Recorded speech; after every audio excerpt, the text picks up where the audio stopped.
পেশাদার সাংবাদিকেরা কারা কার্ড পাচ্ছেন না সেটা যদি আমাকে তালিকা দেন আমি বরং সেই সমস্যাটার সমাধান করার চেষ্টা করি। মিডিয়া কমিশনের যেটা একটা দাবি আছে সেই মিডিয়া কমিশনটার মধ্যেই সাংবাদিকদের সুরক্ষার বিধান রেখে হয়তো একটা খসড়া করে দিয়ে যেতে পারবো।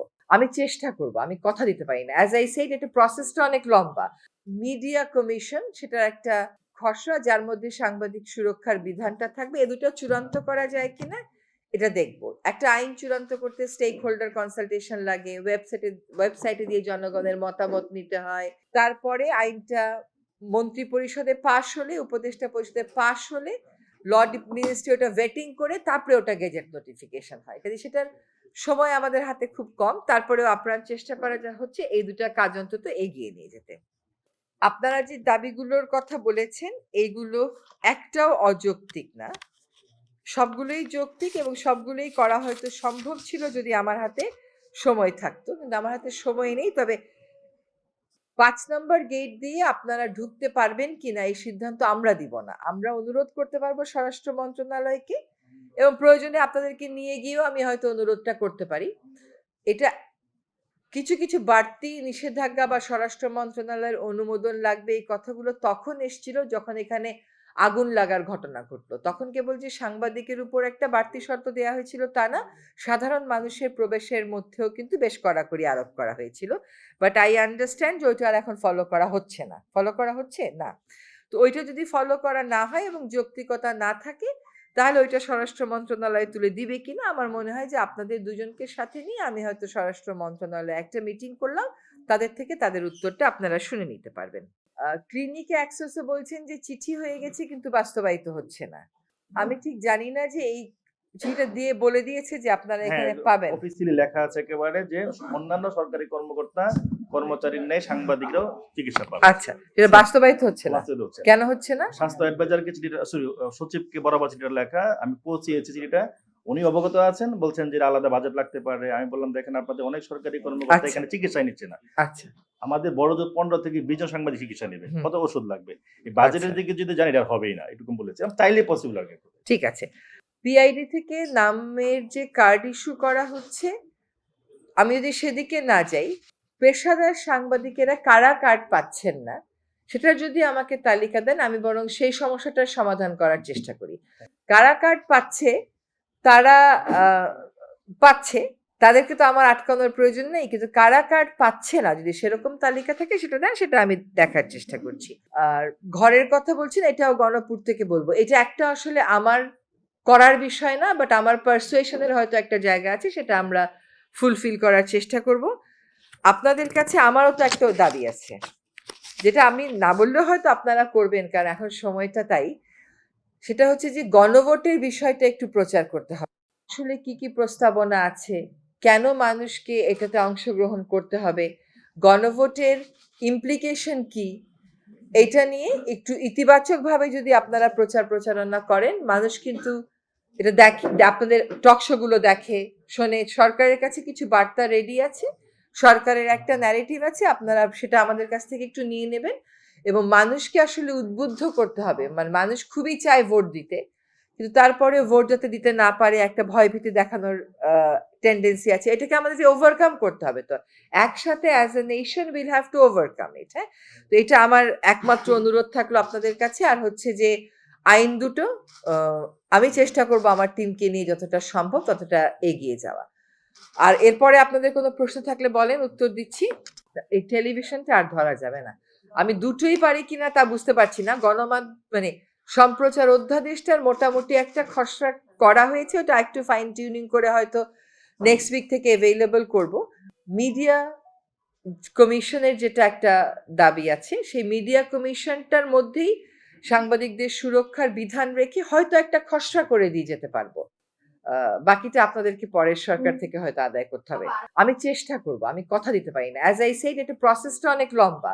আপনাকে একটা আইনের খসড়া করতে হবে, খসড়া একটা করে দেয়া আছে সংস্কার কমিশনের রিপোর্টে, কিন্তু ওটা তো অ্যাসপিরেশনাল, ওটা তো লিগ্যাল, আপনাকে রূপ দিতে হবে। তারপরে এটা আপনাকে ওয়েবসাইটে দিতে হবে, স্টেক হোল্ডার কনসালটেশন করতে হবে, তারপরে আপনি ক্যাবিনেটে নেবেন, ক্যাবিনেট তার মতামত দেবে, তারপরে যদি ক্যাবিনেট পাশ করে দেয় তারপরেও লেজিসলেটিভে গিয়ে ওইটা ভাষা ঠিক করে আমি চেষ্টা করব। মানুষ যাতে গণভোটে অংশগ্রহণ করে, মানুষকে তো বিষয়গুলো বুঝাতে হবে যে ১১টা বিষয়ে তারা যে হ্যাঁ বা না বলবে এই বিষয়গুলো আসলে কি।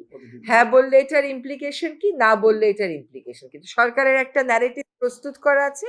আপনারা সেই ন্যারেটিভটা আমাদের কাছ থেকে নিয়ে যদি প্রচার করেন, মানুষকে সাধারণ ভোট দিতে এবং গণভোট দিতে উদ্বুদ্ধ করেন, তাহলে কিন্তু এটা একটা অনেক বড় কাজ হবে। বিকজ গণতন্ত্রে তো এভরিওয়ান হ্যাজ টু এঙ্গেজ।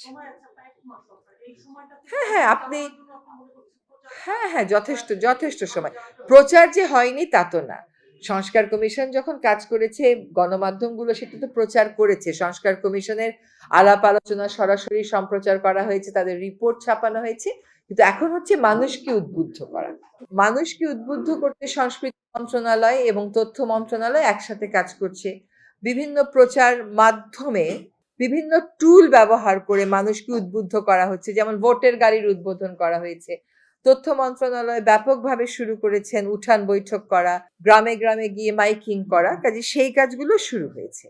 যে এখনো পর্যন্ত পরিবেশ আমার কাছে গ্রহণযোগ্য বিবেচিত হচ্ছে, যে কাজগুলো করার কথা সেই কাজগুলো আমরা করে যাচ্ছি। রাজনৈতিক দলগুলো উৎসাহ নিয়ে নির্বাচনের কাজে অংশগ্রহণ করছে, কাজে পরিবেশ গ্রহণযোগ্য না এই কথাটা বলবো না, তবে একটা ন্যারেটিভ বা বলার কোনো সুযোগও নেই।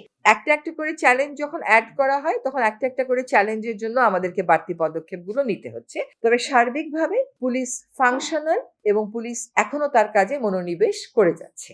শোনার তো শেষ নাই।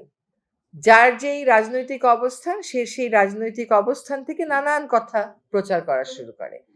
তো এইগুলো কোনো ভিত্তি এখনো পর্যন্ত আছে বলে পর্যন্ত আমার জানা নেই। প্রথম কথা হচ্ছে নির্বাচনের পরিবেশ গ্রহণযোগ্য কিনা, এটা আপনি কয়েকটা আঙ্গিকে দেখতে পারেন। একটা হচ্ছে নির্বাচন পরিচালনার জন্য যে কাজগুলো অন্য সকল নির্বাচনে নির্বাচন কমিশন করে, সেই কাজগুলো করা শুরু হয়েছে কিনা। সেই কাজগুলো যথাযথভাবে চলছে, মনোনয়নপত্র যাচাই বাছাই করা হচ্ছে এবং প্রার্থীরা বিভিন্ন দলের খুবই আগ্রহ উৎসাহ নিয়ে এগুলোও মনিটর করছেন। কোথাও কোনো ব্যত্যয় হলে তারা সে কথাগুলো বলছেন। ফলে নির্বাচনের যে প্রক্রিয়া নির্বাচন কমিশন থেকে শুরু করা, সেই প্রক্রিয়া শুরু করা হয়েছে। এখানে মানুষকে উদ্বুদ্ধ করতে সংস্কৃতি মন্ত্রণালয় এবং তথ্য মন্ত্রণালয় একসাথে কাজ করছে। বিভিন্ন প্রচার মাধ্যমে, আই ডোন্ট মিন মিডিয়া মাধ্যমে, বাট বিভিন্ন টুল ব্যবহার করে মানুষকে উদ্বুদ্ধ করা হচ্ছে, যেমন ভোটের গাড়ির উদ্বোধন করা হয়েছে। তথ্য মন্ত্রণালয় ব্যাপকভাবে শুরু করেছেন উঠান বৈঠক করা, গ্রামে গ্রামে গিয়ে মাইকিং করা, কাজে সেই কাজগুলো শুরু হয়েছে। নির্বাচনে কোনো রাজনৈতিক দলকে কিন্তু এরকম দেখছি না বলতে পরিবেশ নাই। এখন পরিবেশ গ্রহণযোগ্য আপনি কোনটাকে বলবেন? অবশ্যই there is a force working। একটা ফোর্স তো কাজই করছে যে একটা ভয়ভীতি দেখিয়ে মানুষকে নির্বাচন থেকে দূরে সরিয়ে রাখা যায় কিনা সেটা করার জন্য। সেটা তো আমরা কোনোভাবেই সফল হতে দিতে পারি না। নির্বাচনে বাংলাদেশের নির্বাচন তো আপনিও দেখেছেন, আমিও দেখেছি। নির্বাচনী সহিংসতার একটা মাত্রা থাকে, কিন্তু তার উপরেও একটা অতিরিক্ত মাত্রা আরোপ করে মানুষকে ভয়ভীতি প্রদর্শন করা হচ্ছে। সেজন্যই আপনাদের কাছে আহ্বান করছি, মানুষকে ভয়ভীতির পরিবেশের ঊর্ধ্বে নিয়ে আসা আমাদের দায়িত্ব। প্রশাসক নিয়োগ করবে, তার শাসক নিয়োগ করবে।